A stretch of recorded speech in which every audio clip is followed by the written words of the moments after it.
Good morning, everyone. My name is Krista Maxon, and I am the Associate Vice Chancellor for P16 Initiatives at the Department of Higher Education. To tell you a little bit about myself, I am a mathematician by training. I spent 16 years at Shawnee State, where I chaired the math department for 9 of those years. I also spent a year as Associate Provost. Then I spent 4 years in Oklahoma as the Vice President for Academic Affairs for their designated public liberal arts college. And in 5 days, I will have been back in the great state of Ohio for 1 year, having joined the agency September 30th of 2019, where I oversee education preparation, College Credit Plus, the Gear Up and Access, and other initiatives. I've also participated in the Ohio Math Initiative. So I'm currently without an ed prep director. So even though that wasn't my background, I have really spent the last 9 months really absorbing and learning from people in the field.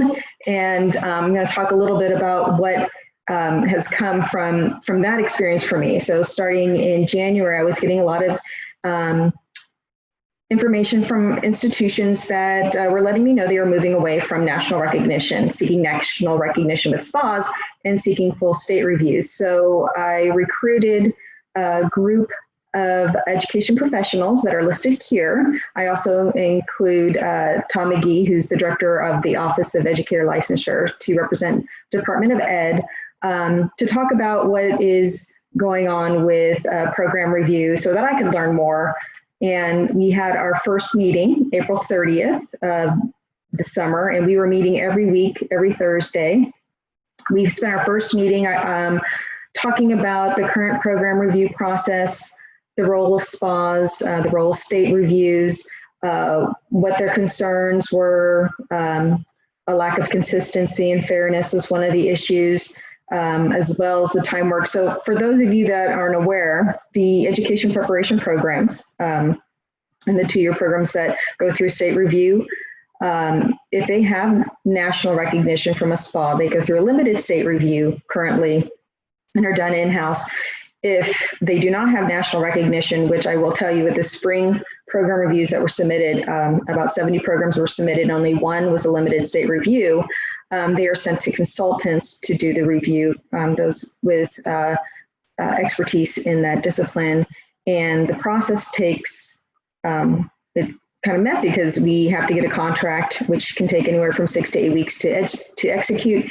By that time, the institutions have submitted their programs, but if there was something missing, the consultant then tells us once we get the proposal documents, and then there's the back and forth with ODAG. So at our next meeting after April 30th, I asked them to come with ideas with a magic wand, like what would you do if you could do the ideal program review process? And I'm going to lay some of that out on my next slide, but I wanted to point out that we had some really great meetings. July 23rd, we invited 23 current consultants to talk about what's important to them when they review programs. And then one of the most important days for me is August 20th, we were able to hire a consultant, somebody that has the expertise, that has been CAPE reviewer, SPA reviewer, and has a lot of experience, Sherry Thaker. And so she's going to help with this process. And because it's not really reviewing whether institutions are using SPAs or not, we've renamed the group to the Ed Prep Program Review Redesign Committee. So I affectionately call them EPR. So this is our current membership. We have 5 public institutions represented, 5 privates, as well as ODHE and ODE represented. The red names are the new people to the committee. So you can see who's represented here. To talk a little bit about what we're looking to do, we are looking to we're looking to have all programs from institutions submitted at once. So we're working with CAPE to develop a calendar for when institutions would submit their programs, submit all of them at once. And because they all have things that are in common, that are required by the state, the opioid, the dyslexia, things like that, that could be reviewed once as opposed to 2,000 times, because currently we have over 2,000 letters of approval on our website and dispersed through our shared drive in the institutional folders. My admin assistant and myself have been spending the summer trying to reconcile our database to ensure that the number of programs listed for each institution is correct. And that is we're doing it institution by institution, and it's taking quite a while, but we're hoping to have it done in a year's time, because those are the things that we do in between meetings and presentations like this. So we've already scheduled a meeting every Wednesday this term to meet. Things that we're considering of doing is having that common elements report. We are going to follow similar things to like what's currently already in place. We have faculty panels that do the tag reviews. We have the Chancellor's Council for Graduate Studies that reviews new graduate programs. Education is different because we have to review programs every 7 years. Other programs in the state, as you probably are well aware, just submit their program, it's approved, it gets reviewed by HLC, but the state doesn't come back and ask to review them every 7 years like education has to be reviewed every 7 years. So we decided we'd like to have like a Chancellor's Council for Educator Preparation Programs. Takes as an advisory role. Keep in mind that the Chancellor is always the decision maker. Everything we do is a recommendation to him. There's going to still be the open hearings and all those things, but we want to create these program reports that go to faculty panels, so it's a much more peer-reviewed process, and they look at the program, they give their report to the Chancellor's Council for Educator Preparation Programs, and then that recommendation gets posted for public comment and then goes to the Chancellor. This is what we're looking to do. Again, it's not in place because we want to create a manual, so we're going to be spending the year putting all this into place, continually seeking feedback from SUIT and OAPCT. And if you don't see your organization here, you saw my email at the beginning, please reach out to me if you want to be represented in this process.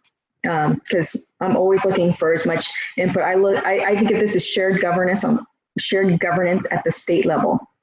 So the other thing you'll notice, because like you see, I have in the incorporation of two-year program, having not been from Ed Prep, I was not familiar with all the two-year programs in the state until this summer when I started working on this. So we want to make sure that all the two-year Ed Prep programs get included. And looking at my database, it doesn't look like that any are up for review until at least 2022. So that gives us some time. And the other thing that we're talking about is having a video conference option so that when the faculty panel is reviewing programs, if there's a question that's other than like a missing CD or syllabus or something, that we could set up a video conference for them to discuss with the institution and move on from there. And then hopefully it'll be much more streamlined, less duplication process, and we'll be able to move forward in a more efficient way. So because the process is not in place, this year, we are going to use a hybrid model. So we're going to use the current forms, exactly the way things are submitted currently. So those programs that were submitted in spring that have not been reviewed will be reviewed this fall. But instead of hiring consultants, we will have faculty panels. I've already sent out a request, and I had quite a bit of volunteers. The current consultants that met with us on July 23rd has all volunteered to serve in a leadership role. The panels are, like I said, we had quite a lot of feedback. But if you know somebody that's faculty in the performing arts or computer science, and they would be interested in serving on one of these faculty panels, I would really like that. That's the one area that we don't have a full panel for.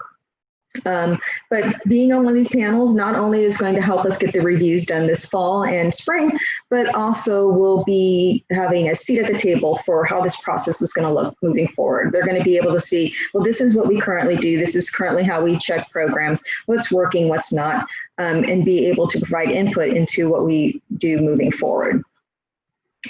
And as another update, I think just recently, the new middle childhood and AYA inclusionary licenses were approved. So basically, that's where you have the intervention specialist grade band licenses that will be in concert with the content PK5 middle childhood and AYA. So you could get your AYA math and intervention specialist license in one program. And so we have 3 committees that are currently working to put those program and crosswork standards and curriculum mapping tool together so that when institutions are ready to submit these programs, they'll have the proper tools, and we're trying to make these a little bit more standardized, because right now on our website, the standards are listed, and basically it's a link to the SPA or where those standards are, or like a list of the standards. And so we're going to create a more standardized curriculum mapping tool, so it'll be more standardized. Hopefully it'll make it easier for reviewers as well as for institutions. And then the last thing I really wanted, there's a few more things that I'm going to talk about, but I don't have the slides for. I do want to talk about that for COVID-19, we are providing quite a bit of flexibility for meeting field experience. We understand that institutions are working with multiple K-12 schools and that they're not all doing things the same. And so really it's going to be all over the place. But what we really want to make sure is that candidates are able to meet the expectations that are associated with the field experience. So it's up to the Ed Prep program to provide those experiences, and then, you know, they're the ones that have been working with them and know them the best. So we expect them to be able to tell the licensing board or the office that, yes, we recommend that for licensure, they have met the outcomes associated with that. And here's a link. But some other things that I wanted to talk about, because like I mentioned, the math initiative is underway. You might be familiar with the college pathways for that have the quantitative reasoning, statistics, and then of course college algebra, which is leading to a STEM major. And then there are some new pathways underway, or gateway courses. There's tech math that is being looked at. There is a data science, which is more of a quantitative reasoning. So it's not like data science that would lead you to become a data scientist, because that's truly a STEM pathway, but it is like a consumer data science course, so that you become a critical consumer of all the data that we have out there, because we recognize that there is the big data is not going away, and we want our citizens to be good critical consumers of all that data and understanding, as Mark Twain would say, lies, damn lies, and statistics. So we want to make sure that that is something. And plus, if it gets them interested in math, that's never a bad thing. So also, am I running out of time? No, okay. I just noticed that somebody else joined. And these pathways, there's a initiative in the state. There's to bring them to the high school level so that they're appropriate coursework, because there's the Algebra 2 law that was put in place to ensure that every student was provided the opportunity to take Algebra 2 because it was shown to be a good predictor for college success. So we wanted to make sure everyone had that opportunity, but it's also become somewhat of a barrier, because it's very symbolic manipulation, and it's very heavy on that, and it really is a preparation for the STEM field. And so we want to provide more, the same rigor. And the nice thing about the Algebra 2 law is it allows for, or the Algebra 2 equivalent for graduation requirements. So we're looking at different courses. There's a group of faculty and K-12 educators in the state that are working on pathways that are going to be piloted in the state. Of course, all this got blown up with COVID hitting. So everything is kind of blown up right now. We actually had a pilot quantitative reasoning course going last year, but we couldn't collect the value-added data because, of course, COVID hit. So we're looking forward to moving forward with those things. Other things for COVID that I want to point out is that CCP guidance allowed for fall admission to have the GPA and not the testing requirement. That was because of House Bill 197, which hasn't been updated to provide that guidance moving forward. We are trying to see if we can get that. Well, of course, we're waiting to see what the legislature or the General Assembly does to allow us to provide that kind of flexibility moving forward, but we're kind of just waiting on that. And of course, there is the last thing that I'm going to mention is, and I'll probably send this. So Judith, there is a a graphic that goes along with the high school math pathways initiative that I can share with you that you can send out. And also, if you're not familiar with, there is a diversifying the education profession. There was a task force that was put together in 2018, and they had a report that was released in November of 2019. I want to share that report with you. They're looking to get that task force up and running in terms of implementation, because what that report did was looked at all the data, and long story short, 30% of our students in K-12 are students of color, and only 5% of our staff in K-12 are students of color, or of color, excuse me. And so we're looking to diversify the people that are in leadership and teaching roles for K-12. And so that task force is going to maybe get back up and running this winter, spring, to try to start implementing some of the strategies that were laid out in that report. So I will send that report to you, Judith, as well as the graphic that points out what we're looking to do for the high school pathways. And so now it's question and answer time. I got through that quite quickly. Does anyone have any questions? Yes, so this is your opportunity to go ahead and type any questions in the question and answer, and I can take a look at those as they come in.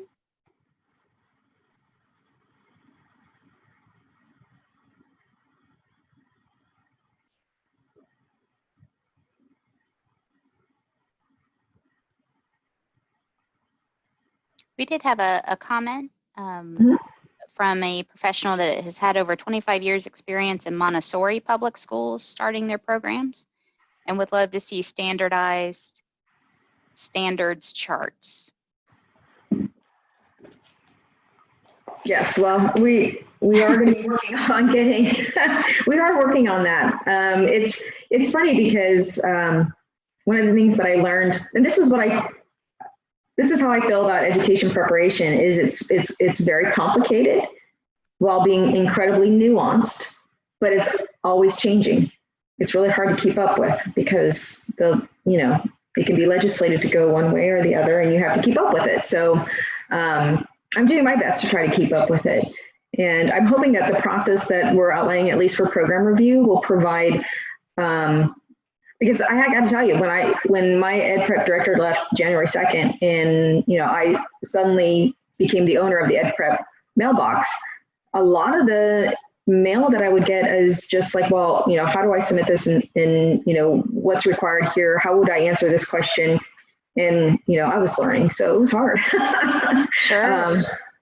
So yes, I'm hoping that we can get things a little bit more standardized, so that when you think about your program review or a new program, it makes sense. Like for me, it doesn't make sense. Like, and things make good sense. If I'm a mathematician, maybe I'm not black and white. I think there's a lot of abstractness to math, but I want to see the logic there too. Like I don't, like what I tell the EPR committee that I'm working with is like, I want an institution to say, I'm thinking about adding this program. I want them to be able to go to our website, pull the crosswalk and the curriculum mapping tool down, and be clear what they need to do and what the reviewers' expectations are. Kind of like when you're teaching class, you want your students to know what your expectations are. It shouldn't be a surprise, right? When they get their test results back, they should know, yeah, you did really well, studied really well, and I know what the expectations are for this instructor. I know what they, want to see me be able to do. It shouldn't be a surprise. Absolutely. We did have a couple of questions come in. I may have missed it, but what does SPA stand for? Does SPA? Oh, Specialized Professional Association. So yes, that's one of the things that I had to learn, because so Kate is the national accreditor for ed prep programs, and SPAs have standards like National Council for Teachers of Mathematics. Of course, I'm going to go there because I'm a mathematician, but they're not an accreditor.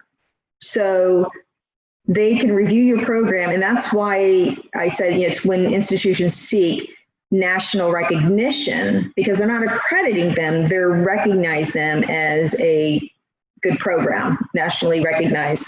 And then CAPE uses that to provide accreditation umbrella for all of the programs in Ed Prep. Wonderful. Because there are Ed Prep programs that have external accreditors, like school counseling has a separate accreditor. Okay.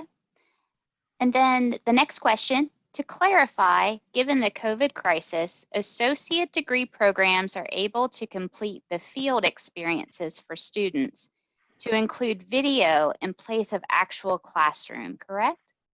Yes, yes. It's up now. Keep in mind that we want, we'll be sending, well, of course, we didn't do that this spring because I wasn't, I'll be honest, I wasn't really aware of all the 2-year programs. We want to have documentation that you provided opportunities for the students to meet those expectations. So, but just a short summary of these are, this is how we are assessing our students. These are the expectations, so this is how they met them. We provided opportunities for them to witness videos and provide feedback and journal how they would react to these experiences. We videoed them teaching in class, and if they were able to do virtual with remote learning with the set of students, that would be ideal. But we all know that we're trying to get through this, and we don't want to hamper anybody's ability to move forward. Right, we don't want to keep educators out of the, from getting their license and moving forward. So we're trying to provide as much flexibility. And the thing that I said, so I participated in the Reset Restart stakeholder group, which has got tons of people across the state, led by the state superintendent. And I just told him, because I have kids in school, and that I just really want to make sure that everybody operates with grace, between evaluating our teachers and our education professionals to, the licensing of our students, from everything. We are all in, in uncharted waters, and, providing flexibility is the best way to get through this. Providing, like I have high expectations, right? Keep your expectations high, but try to be flexible and operate with grace. That's awesome. Thank you. Any additional questions for Dr. Maxson? I see Celia Clifford raised her hand, and I don't know how to. Yes, I will.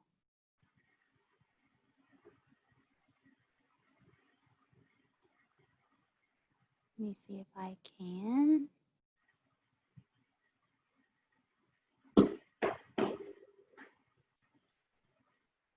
I believe she was making the point she has in the chat is need more information on high school students that can take early childhood and classroom training before they move on to being in the classroom. So I think some of that too will, our next session will kind of be looking at how we recruit some of those high school students to take early childhood as well. Yes. Wonderful. Well, thank you, Dr. Maxson. We so appreciate your time. And definitely those additional resources I think will be helpful to post with this session so that folks have those for their programs. Thank you. And thank you all for all that you do. It's amazing. The stuff that you guys do in the state's amazing, and it's very much appreciated.